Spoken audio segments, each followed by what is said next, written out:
أيديهم وتشهد أرجلهم بما كانوا يكسبون দ্বিতীয় নাম্বার সাক্ষী হয়ে দাঁড়াইবে অঙ্গ প্রত্যঙ্গ। কি দাঁড়াবে? জোরে বলেন। দ্বিতীয় নাম্বার সাক্ষী হয়ে দাঁড়াইবে অঙ্গ প্রত্যঙ্গ। আরে যে হাত দাঁড়াবে, এত সুন্দর সুন্দর সবাংশটা মারলাম, এত সুন্দর সুন্দর কত প্রোডাক্ট ব্যবহার করিয়া আমি খাওয়া দাওয়া করিয়া শরীর টেনে মোটা বানাইলাম, এত সুন্দর করিয়া পারে ব্যথা লাগলে ডাক্তারের কাছে দৌড়াই। এই পায়ে আপনার বিপক্ষে সাক্ষী হয়ে দাঁড়াইবে, এই হাত আপনার বিপক্ষে সাক্ষী হয়ে দাঁড়াইবে, এই চোখ আপনার বিপক্ষে সাক্ষী হয়ে দাঁড়াইবে। তার দ্বিতীয় নাম্বার সাক্ষী অঙ্গ প্রত্যঙ্গ। কি অঙ্গ প্রত্যঙ্গ?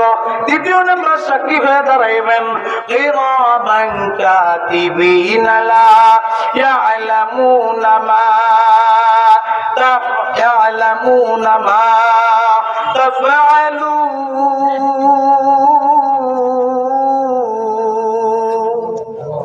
তৃতীয় নাম্বার সাক্ষী হবে আমাদের কাদের মধ্যে দুজন ফেরেশতা আছে না, ওই ফেরেশতা সাক্ষী হয়ে দাঁড়াইবে।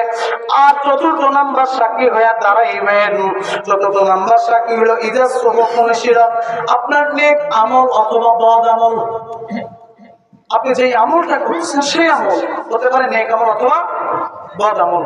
তাহলে আপনি যদি গুনাহ করেন কয়জন ব্যক্তি দাঁড়ায় যায়? এই যে আমার মামা এই গ্রামের একজন প্রেসিডেন্ট, আমার মামা এই গ্রামের একজন বিচারকর্তা। এখন মনে করেন যে আমি একজন আসামি, যদি এই গ্রামের মধ্যে যদি বিচার বসানো হয়, আমার বিপক্ষে যদি একজন সাক্ষী দাঁড়ায়, তাহলে আমার বাঁচার কোনো উপায় আছে? জোরে বলেন আছে? কাল কিয়ামতের দিন এমন একটা দিন, সেই দিন পুরো দুনিয়া পুরে তামা হয়ে যাবে, গরম তামা হয়ে যাবে, তামা হইবে। আমার আল্লাহ সূর্যরে ডাক দিয়া করবে, সূর্য রে তোর যতগুলো মুখ আছে জমিনের দিকে ছেড়ে দাও।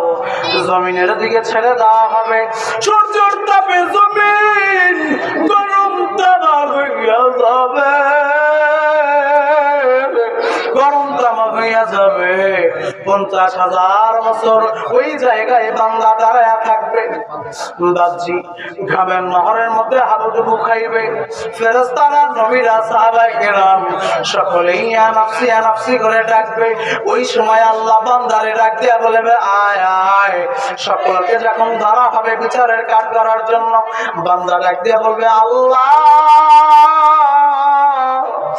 আমি গুনাহ করি নাই, আমি হাত দ্বারা ভালো কাজ করেছি, ভালো কাজ করেছি। আল্লাহ আমি তো পা দ্বারা খারাপ দিকে চলি নাই। ওই সময় আমার আল্লাহ বলবেন, বান্দারে, ও ফেরেশতা বল তাড়াতাড়ি এই বান্দার মুখ আগুনের সুতা দ্বারা সেলাই করিয়া দাও। আমাদের মুখ আগুনের সুতা দ্বারা সেলাই করা হবে। এমনি এমনি আল্লাহ বলেন নাই যে তোমরা আমাকে যদি পাইতে চাও গুনাহ ছেড়ে দাও, গুনাহ ছেড়ে দাও। আমার ফেরেশতাগণ আমাদের জবানটা আগুনের সুতা দ্বারা মোহর মারিয়া দিবে, সেলাই করিয়া দিবে।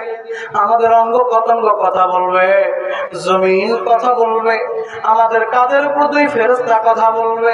ওই সময় কোন ধরনের উপায় থাকবে না, থাকবে কোন উপায়?